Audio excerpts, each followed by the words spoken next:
Like now you've got another fund, dynamic asset allocation fund, which is something where it is finding a lot of favor with a lot of investors. The whole category as such also, and I think Parag Parikh itself has been able to gather a fair bit of AUM in a short period of time. There's a ratio which is called upside capture ratio and the downside capture ratio, which is common in the financial terms. So what essentially that means is that if the upside capture ratio is say 80%, then if the market is going at 100, you are only going up by 80. Whereas the downside capture ratio is say around 40, then if the market is going down by 100, you are only going up by 40. Post the 2018 fall in mid and small caps, we allocated a lot of money to mid and small caps because typically that is when the liquidity also comes. When everybody is selling, you get a lot of volume in the markets and you are able to build positions. The idea of doing this webinar was, one is at Gold Teller, we have been very bullish on Parag Parikh as a fund house, and over the last 2-3 years, most of our investors have Parag Parikh FlexiCap as the biggest holding in their portfolios, non-PMS holdings on the mutual fund side. People keep questioning us, and people are intrigued about how you guys are able to deliver such outstanding performance with such a low volatility. And I thought it might be good to understand from the horse's mouth how you guys do it, what is the thinking behind the fund, the size of the fund. Will it be a deterrent in future? It has not been till now. I was thinking that maybe it could be, but you have continued to outperform. How does the international exposure work out in your case? Earlier you had, I believe, a lot of global stocks. Now it is restricted to a few US stocks. The RBI limit on foreign investments, does that impact you in terms of the denominator not being able to increase? Your percentage reduces, and so on and so forth. So what I would suggest, Raj, is maybe if you can give a small introduction about yourself, and then we can keep the format a little more constantly, Q&A kind of thing. So every section that you speak, post that, we can take questions from the audience and questions which we have received on our newsletter. So our newsletter has a fairly good subscriber base of 50,000 with 20,000 regular open. So we've got a bunch of questions there, which I would like to ask you at certain points of time now. And yes, so over to you. Sure. Thank you so much, Vivek, for organizing this and inviting me. So just to give a quick background on me, I am a chartered accountant and a CFA charter holder.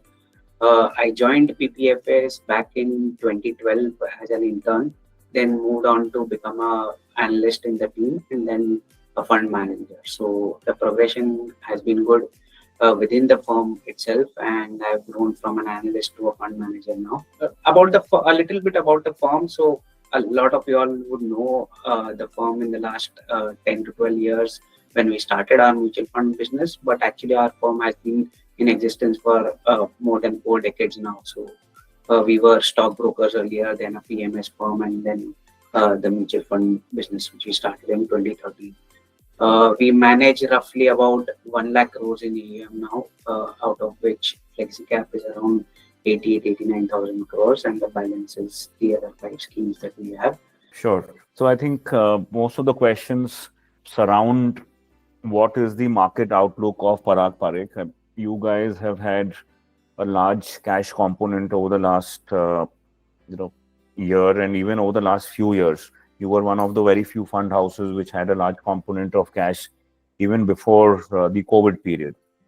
So those things clearly demonstrate your apprehension possibly on the market. That is my assessment. But we would like to hear from you your outlook for equities in 2024, and how is Parag Parikh positioning themselves to capture this view of yours? Sure. So firstly, our outlook is there is no outlook. So usually we don't have any outlook on the markets, given that in the short term markets can be very wild. It can go either ways. and usually we don't have any short-term outlooks, be it 6 months or 1 year. But broadly, as you said, the cash levels are high at about 21-22%. That's for the last disclosed portfolio, and it's been difficult to find attractive opportunities on a bottoms-up basis in the current market space. The valuations overall have been above average. So if you look at the large cap returns on a 5-year basis, they have been in the range of 18 to 20%, whereas mid and small cap have been 30% plus kind of on a 5-year basis. It's not a 1 year, 2 year return. It's on a 5-year CAGR basis. Small and mid caps have given 30% on an index basis. Some stocks even higher. So if you look at the longer term returns of Nifty or Sensex, they have been in the range of 12 to 15%. If your last 2-3 years, 5 years kind of returns are above average, then there are very high chances that the future returns may be a little lower.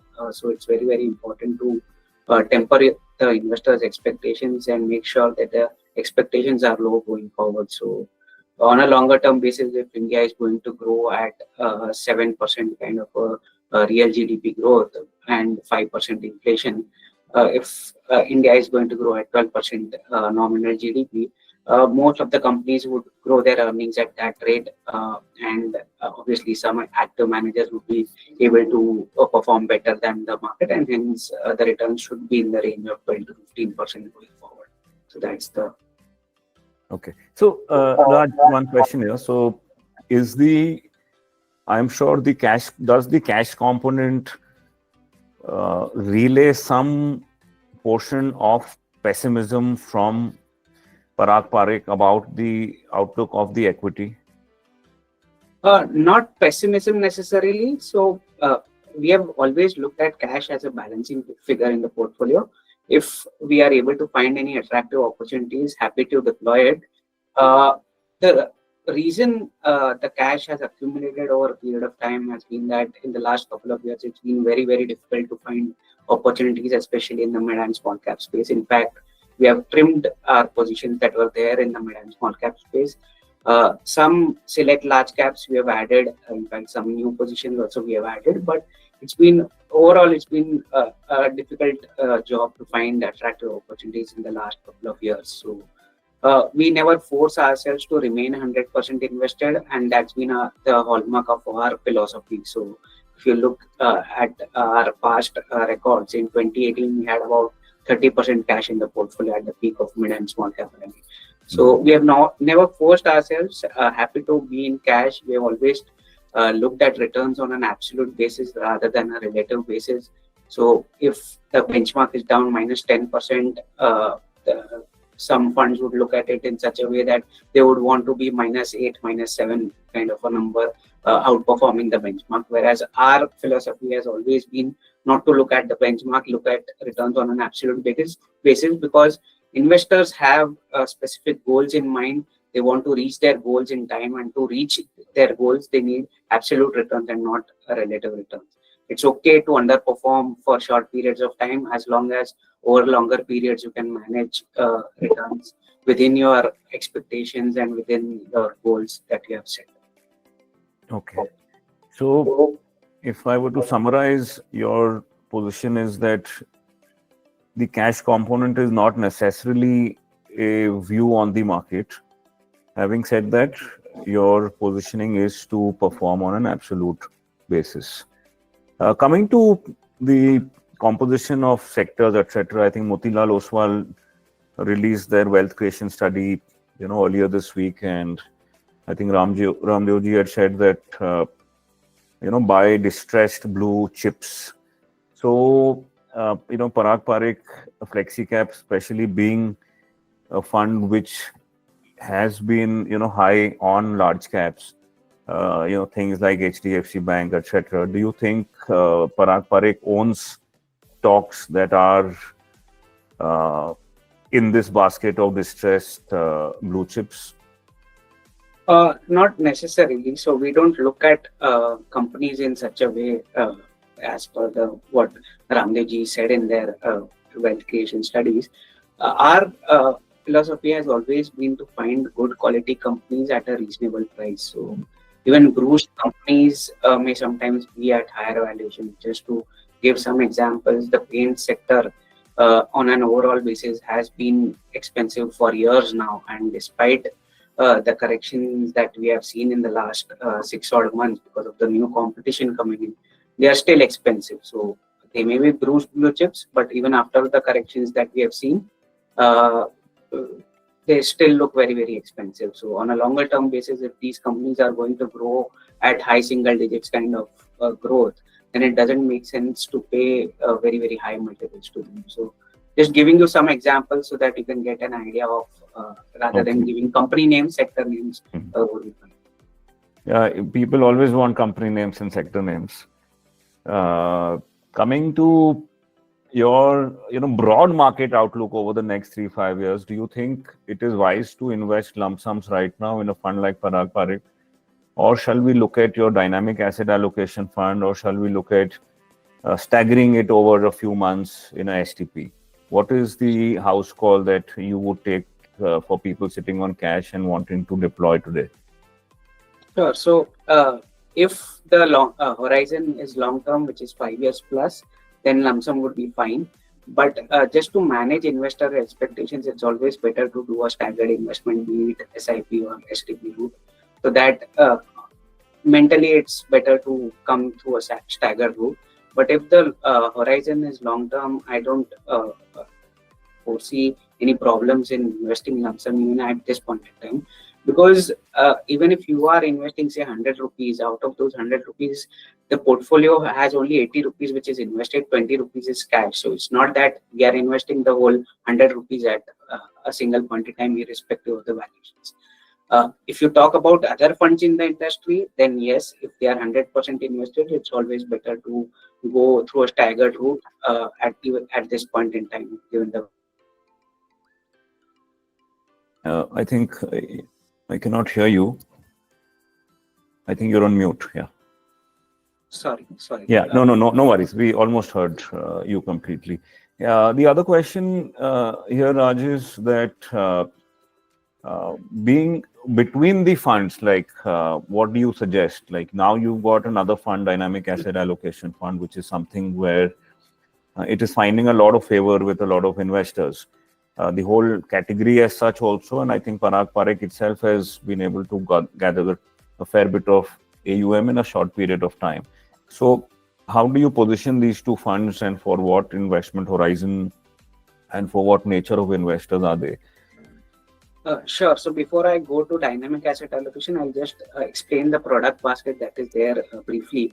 So roughly we have around 6 schemes in our portfolio, out of which 2 of them are for short-term needs, which are the liquid fund and the arbitrage fund, which are relatively easier to understand. So I will not go into them. On the hybrid side, we have 2 funds. One is the conservative hybrid fund, and second is the dynamic asset allocation fund. We were gung-ho about the conservative hybrid fund in the earlier avatar, which was there, and as per the taxation rules that were there before last year's budget. But because of the changes that happened in the budget, since the conservative hybrid fund cannot go beyond 25% in equities, the people in the higher tax brackets lost interest in it, and that's why we thought of launching another scheme that can go about 35% in equities, and where the dynamic asset allocation fund came into the picture. So though it's in the dynamic asset allocation category stroke balanced advantage category, if you look at the category, most of the funds in this category are above 65% in equities, be it core equities or through arbitrage. There are very limited funds that are there which will have exposure between 35 and 65%. And that's where we thought there is a gap in the product basket in the industry, and we thought we'll launch a product there. So our strategy there has been that rather than looking at dynamic asset allocation. I think I've lost you again. Yeah, I think someone is muting everyone on the call. Yeah, it's okay. So rather than looking at dynamic asset allocation fund as an equity-oriented hybrid fund, we want investors to look at it as a debt-oriented hybrid fund. So broadly, the allocation there is that in such a way that the core equity that is there would be in the range of 10 to 20%. Uh, the balance, the shortfall that is there, where we need to go about 35% in equities, the balance would be through arbitrage positions, and about 50% odd would be in debt securities. The only time when we will change this allocation will be when, say, arbitrage spreads go above the short-term yields. In that kind of a scenario, the arbitrage percentage can increase, but it will in no case go beyond 65%. So just to simply tell, the equity allocation will always remain between 35 and 65%. What that does is that if investors can get 12.5% taxation after a 2 years holding period, compared to a pure debt fund which is taxed at your tax line. So with a small 10, 15, 20% kind of equity allocation, you can get 12.5% taxation after a 2 year holding. Right. And Raj, one more question here on the arbitrage side. I mean, this is maybe not something which is part of the earlier questions, but we keep getting this dilemma right now with interest rates expected to go down over the next 12, 15, 18 months, growth tapering off.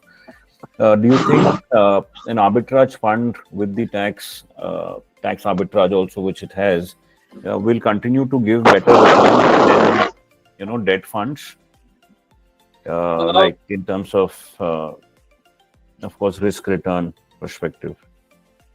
Very difficult to say that. So traditionally, arbitrage funds have given returns in the range of liquid fund plus minus 1% kind of a range.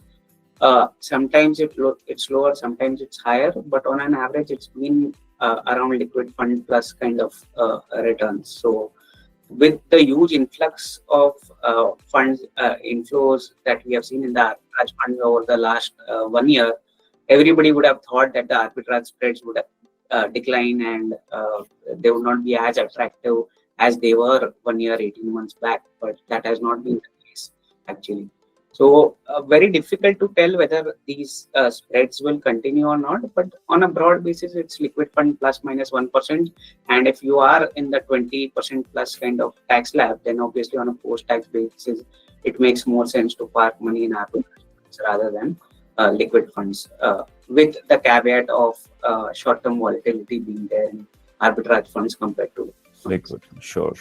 I think we've got one query, in between these questions that we'll take from one of our senior users, Sandeep. So his question is, what is your strategy for holding US stocks?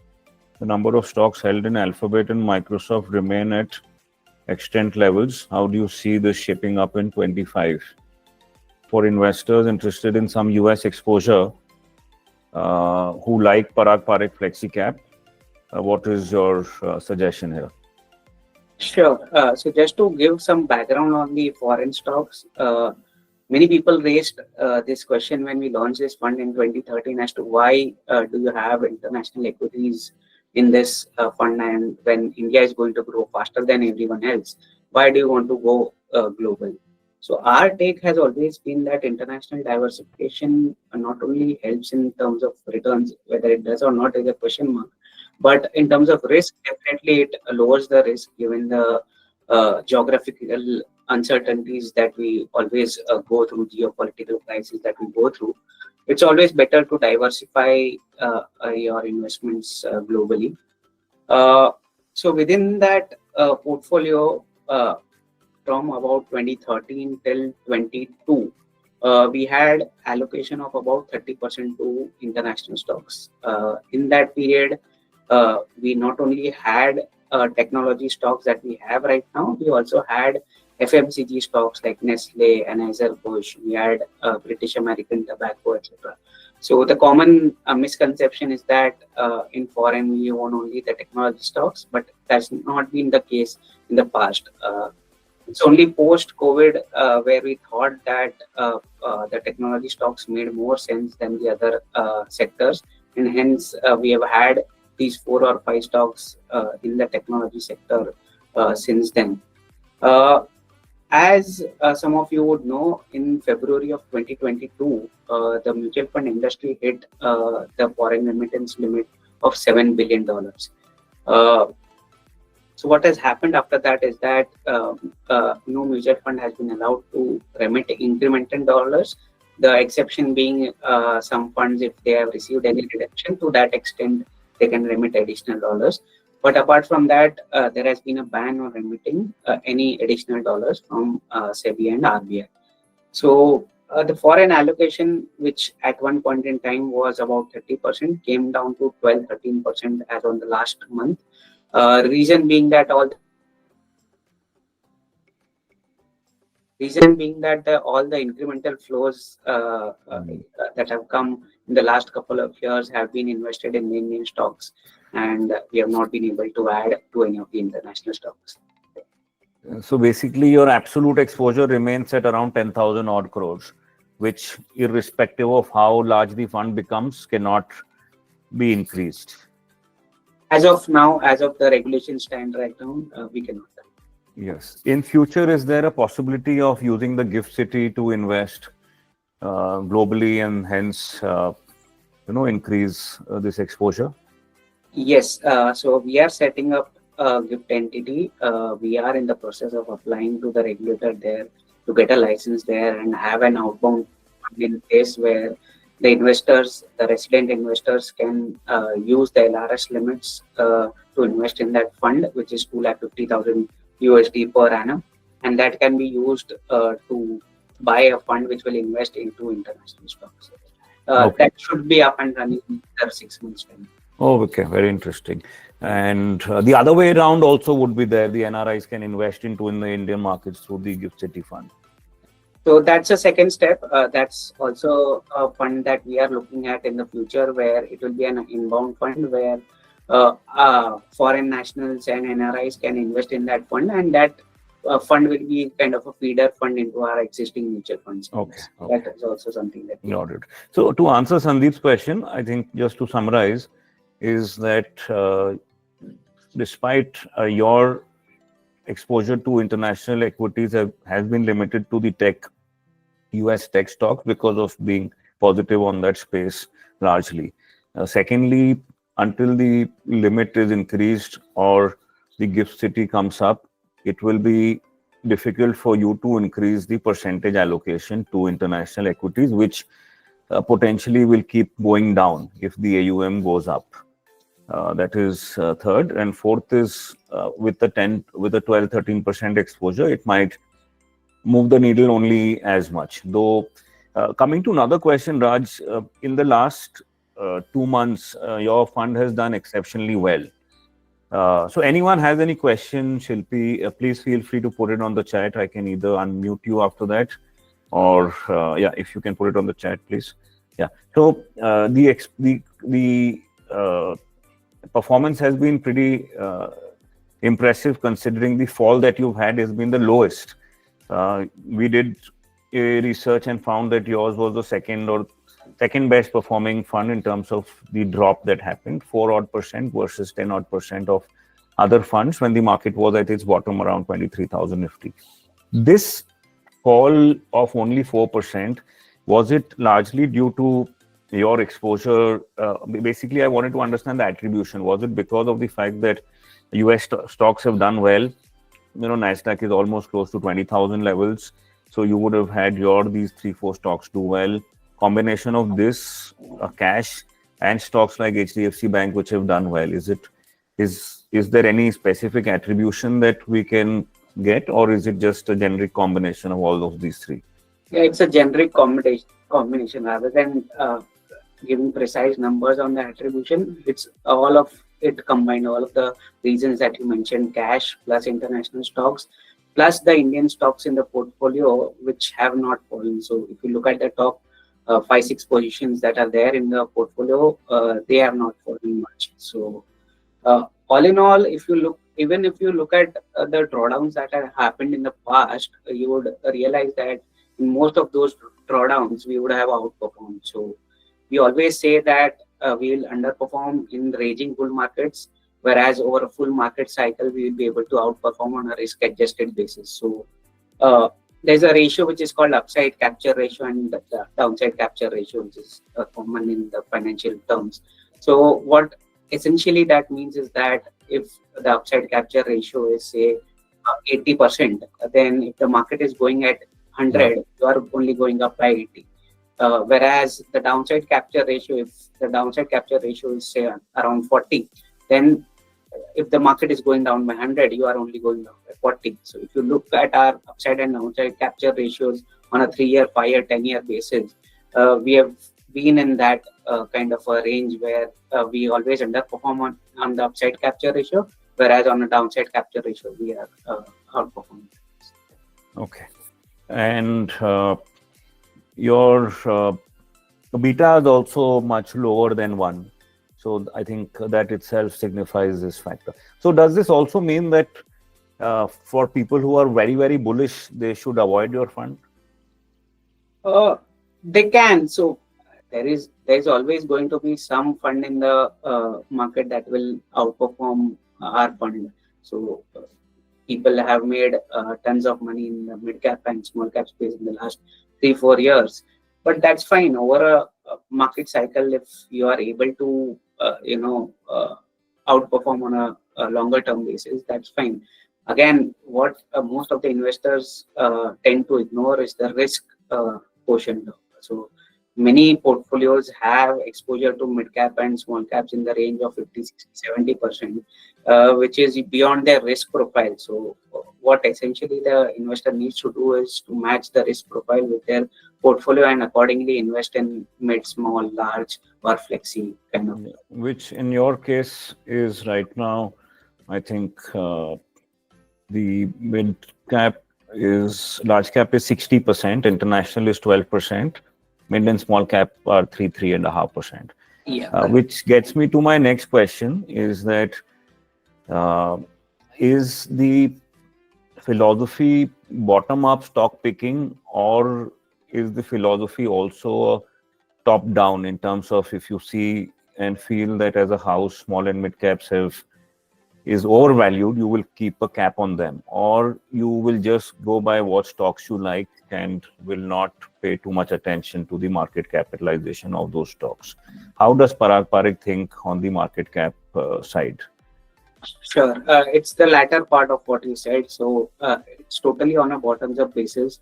It's not that we want to limit or we want to keep a number in mind and then allocate within that number to large, mid and small caps. It's always been on a bottoms-up basis. So if you look at 2017, we would have a majority of our exposure to large caps. Post the 2018 fall in mid and small caps, we allocated a lot of money to mid and small caps because typically that is when the liquidity also comes. When everybody is selling, you get a lot of volume in the markets and you are able to build positions. In COVID, we bought a lot of mid and small caps, and then post that in 22-23 is when we started reducing the exposure to mid and small caps. Again, I'm talking on an overall basis, but within that you need to look at it on a stock to stock basis, company to company basis, and based on the company's call, we decide whether to sell or buy or hold. Okay. Coming to the cash positions, I might be repeating one of the calls earlier since now we've got a much wider audience right now. So from a cash position perspective, is there any level at this moment of time you're looking at that if the Nifty falls below a certain level, your cash position will be used to buy equities? The reason why I am asking this on behalf of everyone is that it helps significantly in asset allocation decisions. For example, if someone is doing a STP and, for all practical purposes, then Parag Parikh does it for us, where if the Nifty falls, they themselves buy rather than we buying it. So it becomes kind of a balanced advantage fund to some extent. So my question is that, is there any defined level that you've got to decrease exposure or to increase cash exposure in terms of either multiples or in terms of Nifty levels or whatever it is? Yeah, sure. So the cash levels in the portfolio have never been benchmarked to either Nifty levels or the valuations that have been there in the index. it's always been on a bottoms up basis. If we are able to find attractive opportunities, happy to deploy a large part of the cash that we have today, tomorrow itself. But the problem has been to find attractive opportunities in the last 18 to 24 months. And that's why the cash has built up over a period of time. Also note that we have always been a net inflow fund. So if you look at the past data, we have had inflows from 1,000 crores all the way to 2,000 crores per month, kind of an inflow, net inflow number for our FlexiCap fund. So when you are getting those kind of inflows and not finding attractive opportunities, then the cash over a period of time kinds of build up. So that's also been one of the reasons. And we look at cash as a balancing figure in the portfolio. It's not as if today's Nifty is at 25,000, so we are at 10%. Tomorrow, if Nifty is at 27,000, we are at 20%. We never have done that. Okay. Coming to the next element of your fund, which is exposure to the BFSI and the IT sector. So BFSI is around 31%, and for the first time, the Nifty allocation to BFSI has come down because of those that space not performing. For some reason, most investors have BFSI as one of the biggest holdings that they've got either through funds like Parag Parikh or through their own equity exposure, because that is, I think, a more understood sector. What is your view on this entire underperformance by the BFSI sector? Do you think that is something which is waiting to revert to the mean at some point of time in 2025? And what do you suggest individuals here? Yeah, sure. So private sector banks, especially within even the BFSI space, has been underperforming for a long period of time now. So from COVID lows till now, if you see, they have been the underperforming sector. And when such a big sector underperforms, then obviously the probability of them reverting to mean increase. So whether that reversion to mean happens in the next 2 months, 6 months, 1 year, we don't know. But the probability of that reversion to mean is high. Also, within this time frame of the last 4 or 5 years, what has happened is that the business metrics of most of these banks have improved significantly, barring one factor, which is the deposits, which has been the worrying factor over the last couple of years. Apart from that, if you look at the NPA ratios, the credit growth, the CASA ratios of most of these top private sector banks and the one PSU bank, the largest PSU bank that is there, most of the parameters, they have been doing quite well. So deposits is the only worry that is there, because of which they have had to limit their loan growth to some extent. But beyond that, on a longer term basis, I don't see these issues persisting for a longer period of time. The market share shift from PSUs to private sector banks is expected to continue going forward as well. And hence, we like the top private sector banks that are there, and we hold 4 of them in our group. Okay. And coming to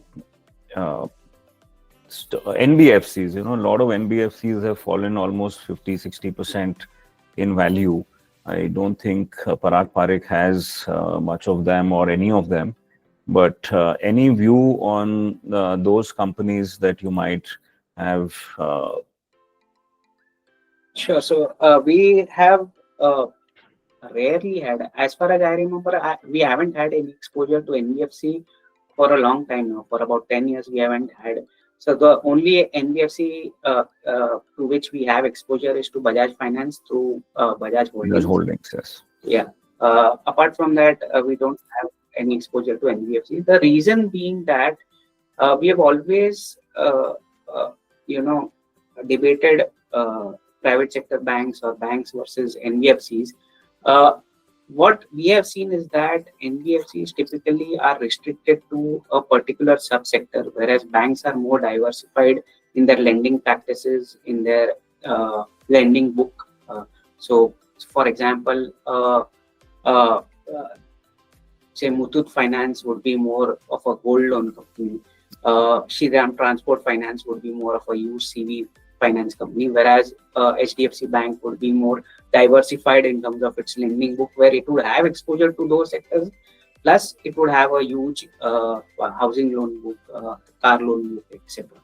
So that in terms of diversification, banks are much better than some of these niche NBFCs.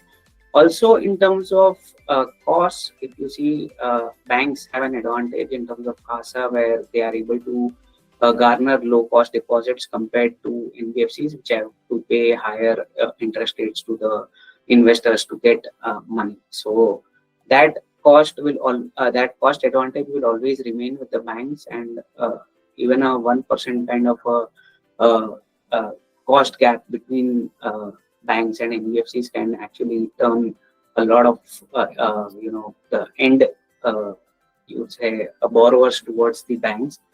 Also, if you see the borrower base that is there, the top tier of the borrower base would always go to banks. They would not go to NBFCs. So typically, NBFCs would have a subpar kind of a borrower base compared to banks. So for all these reasons, and obviously the valuations have played a role in terms of not having exposure to these NBFCs. But after this correction that has happened in NBFCs, some NBFCs look reasonable now. And yes, I cannot say never to NBFCs, but yeah, right now we have exposure only to Bajaj. Any view on the deteriorating NPA levels in these NBFCs? Most of these NBFCs now, from 2 to 3, 4%. The NPAs have gone up. Do you think over the next 2-3 years there will be a case where there will be some default, some belly ups in this space? So they have always had those long cycles where some or the other NBFC blows up, be it in a niche sector or say in the last 6 months we have seen the MFI space stress. So all the MFI players have had stress in the last 6 odd months. In the last year, we have seen RBI putting pressure on the NBFC on the unsecured lending part. So there will always be stress in some or the other sector, and maybe one of the NBFCs which may go out of business. But as long as it is not big as a Island FS, it should be fine. Okay. Understood. Guys, if you have any questions, please feel free to put it on the chat or raise your hand. I can either make you the speaker or take up your question with Raj. We always believe in an interactive session, and please feel free to ask all your questions. Parag Parikh has been undoubtedly the best performer. We have been very positive over the last few years, and we continue to remain very positive. Coming to the same question about the positivity, Raj, while other people ask questions, I personally keep getting apprehensions about the maneuverability that you guys have with this large corpus. So for example, you mentioned in 2000 post-COVID you bought a lot of mid and small caps. Now with such a large corpus, if you got to buy mid and small caps, does your ability to buy good quality mid and small caps get restricted? Does your entire universe of what you want to buy, is that restricted now? Like, maybe what is your universe that Parag Parikh Flexi Cap looks at for investing, whether it's the BSE 200, BSE 500, or is it the Nifty 100? What is the universe that is looked at? Sure. So universe is anything about 1,000 crores market cap. Okay. So obviously, if it's a 2,000, 3,000 crore kind of a market cap company, then we'll not be able to build a large position in it. Obviously, liquidity plays a constraint after a point in time. Traditionally, what we have done is that we have had a concentrated portfolio in terms of 25 to 30 stocks within the portfolio, including the international stocks. With the size that we are at right now, we have communicated it to the investors that the number of stocks may increase going forward, where it may grow from 25 to 35 kind of a number. So we don't want to go into a 60, 70, 100 stock portfolio. But because of the limitations where you can't build large positions in mid and small cap space, the number of stocks may go to 35. In fact, if you see the current portfolio, it has come down a lot in the last 6 odd months because we have trimmed some small and mid cap positions. Right. But going forward, if we find attractive opportunities in that space, the number of stocks in that space may increase, and we may have a longer tail of mid and small cap stocks. The top 5-10 positions will remain concentrated going forward as well, and there will be no change there. But in mid and small cap space, as you know, it's difficult to build large positions beyond a point. Unless there's a huge correction and there's a huge sell-off where everybody wants to get out of it, and you may get a good enough block or liquidity in that. Okay. Also, a slightly more specific micro question on few stocks. So, you had held a stock called Maharashtra Scooters for a long period of time. Currently, you hold IEX also, I believe, since a while now. So, is the mantra very much like buy and sit tight, even despite the fact that some stocks like IEX might not have played out the way you would have wanted to? So, some funds have a philosophy of cutting losses.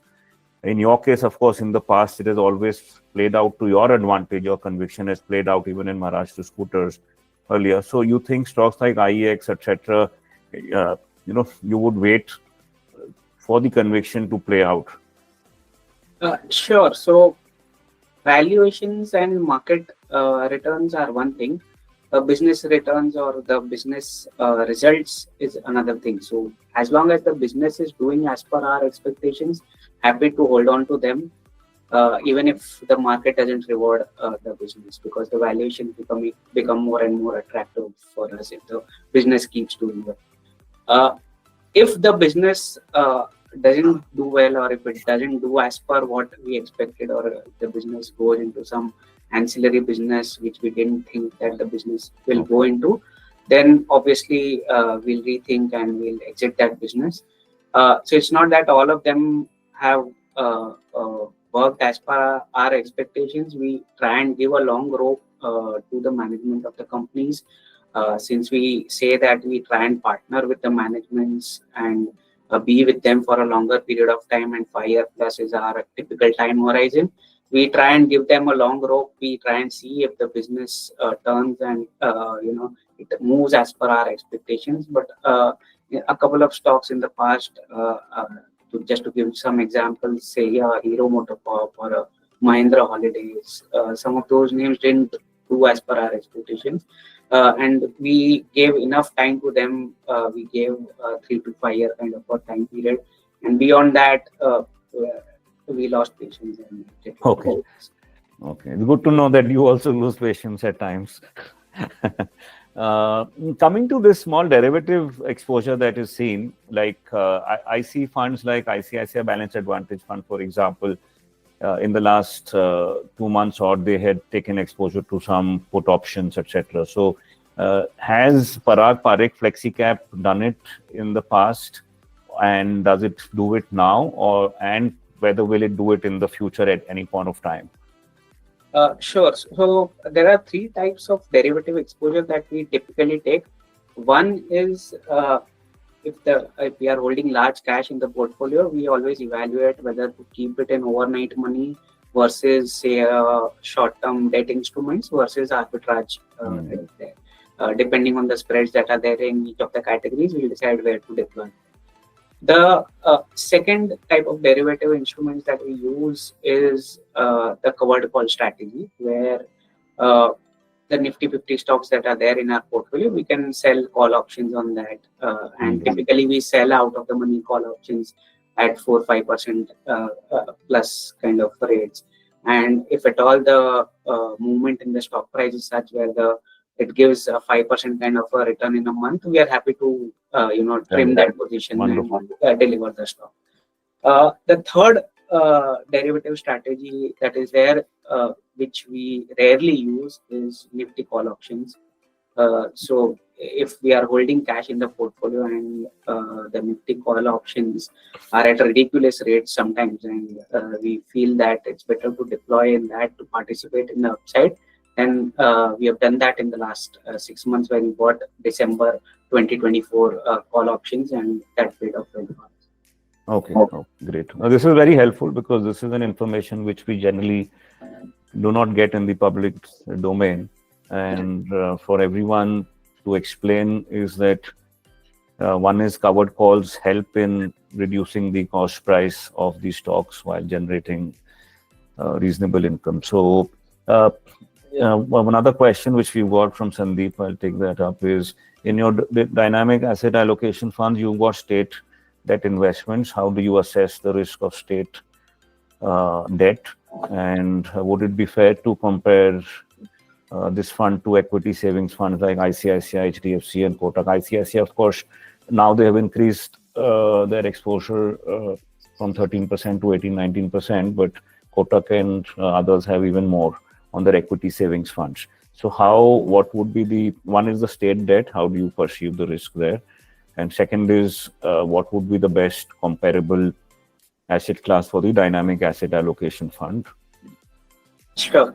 So coming to the first one on the SDLs or the state development loans that we have in our dynamic asset allocation and as well as conservative hybrid fund. So most of the investors have a misconception that if the state runs into trouble, these state development loans will not be serviced by the state. But that is not the case. So typically the cash flows of these state development loans are guaranteed by the RBI. So in such a way that they are not sovereign securities, but they are quasi-sovereign, I would say, because whatever GST receipts that the government gets, when they are bifurcated to the state, they will first be used to repay these loans if at all there is a problem in any state, and then they will be distributed to the state. So till now we haven't seen a single default for 4 or 5 decades now. We haven't seen a single default by a single state, and now that most of the GST receipts are now used to back as a guarantee for these state development loans, I don't see that as an issue going forward as well. Now coming to comparison for our DAF, so I would say there is no direct comparable as such.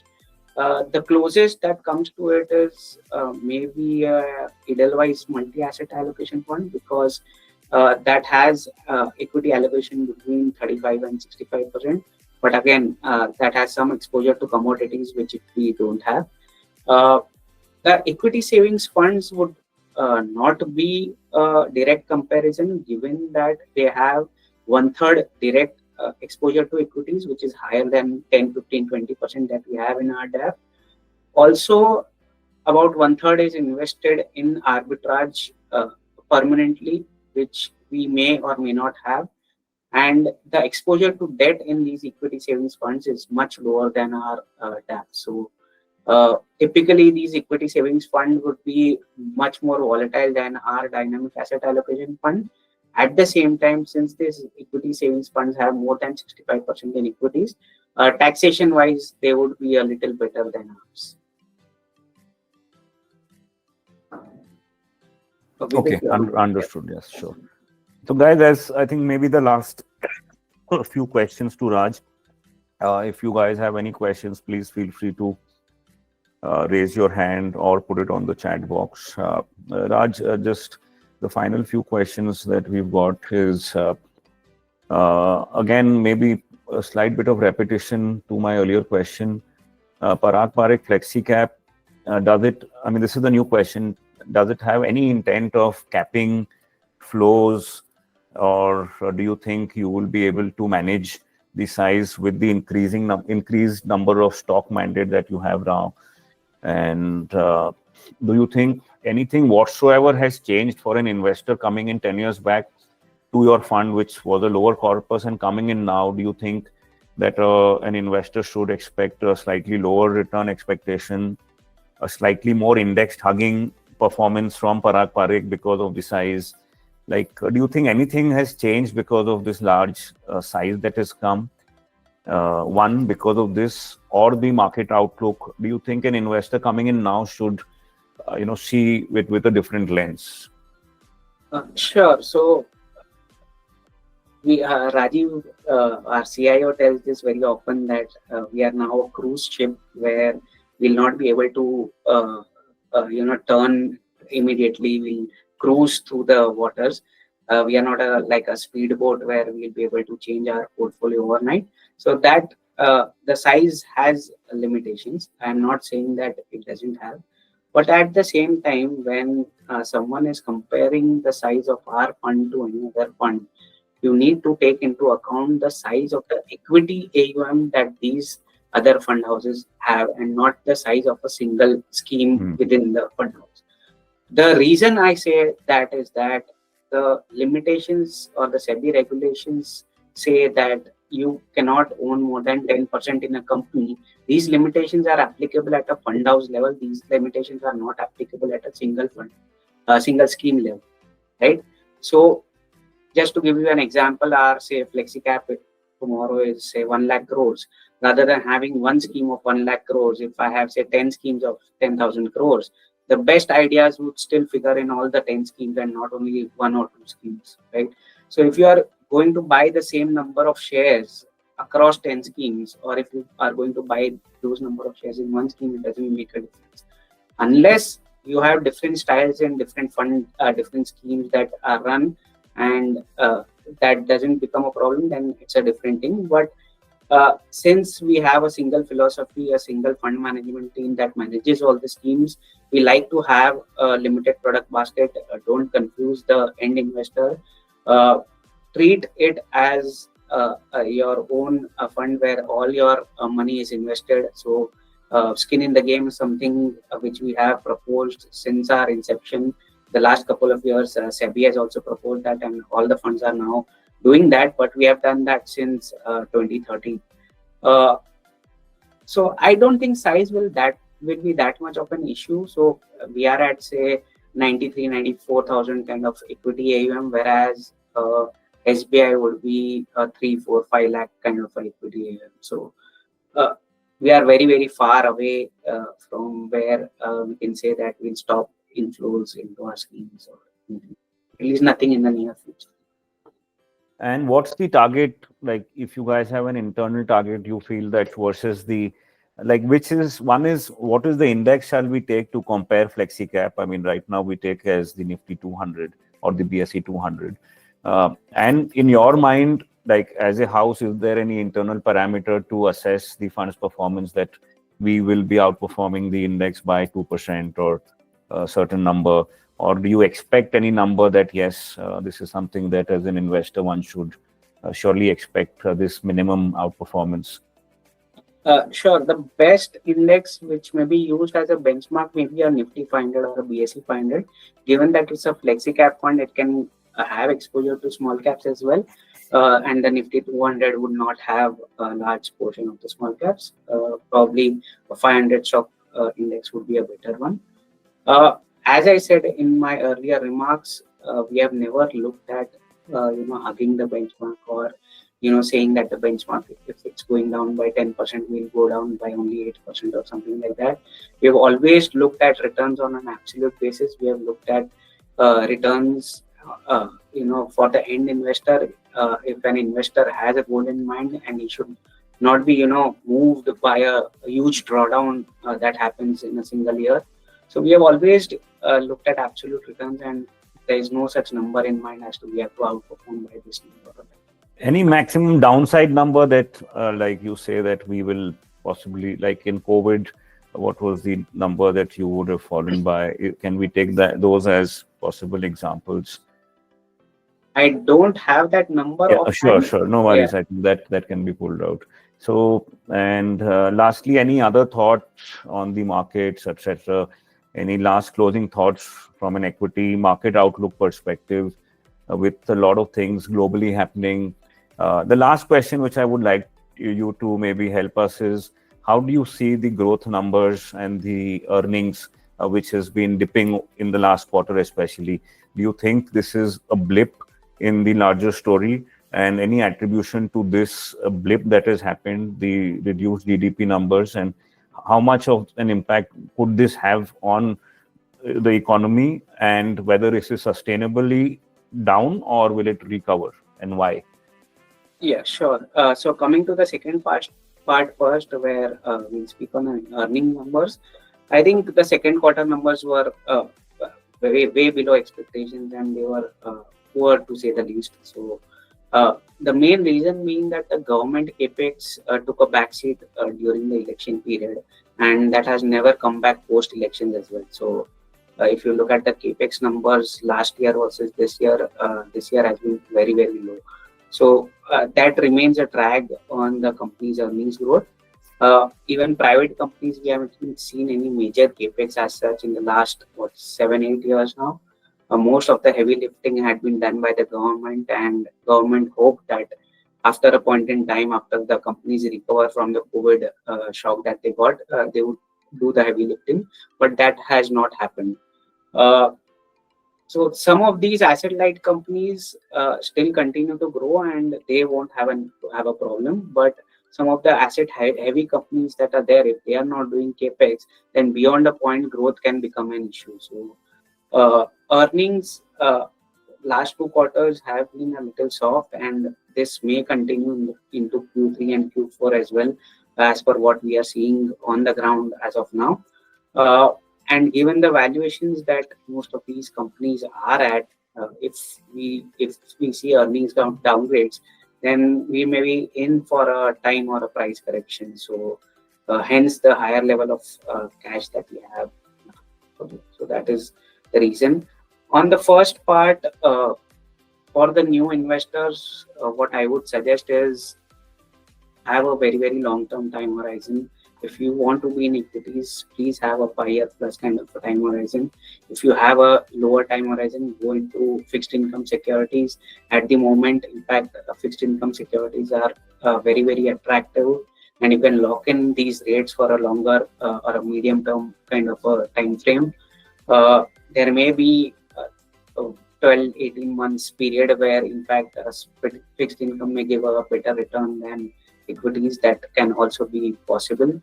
So last 3-4 years have been one-sided, and that may or may not continue in the future. So take it with a pinch of salt, where most of the investors haven't seen a huge correction.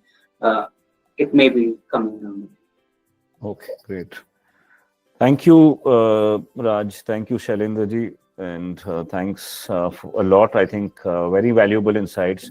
A lot of this is not available in the public domain. I think you really spoke from your heart about everything. And thank you so much.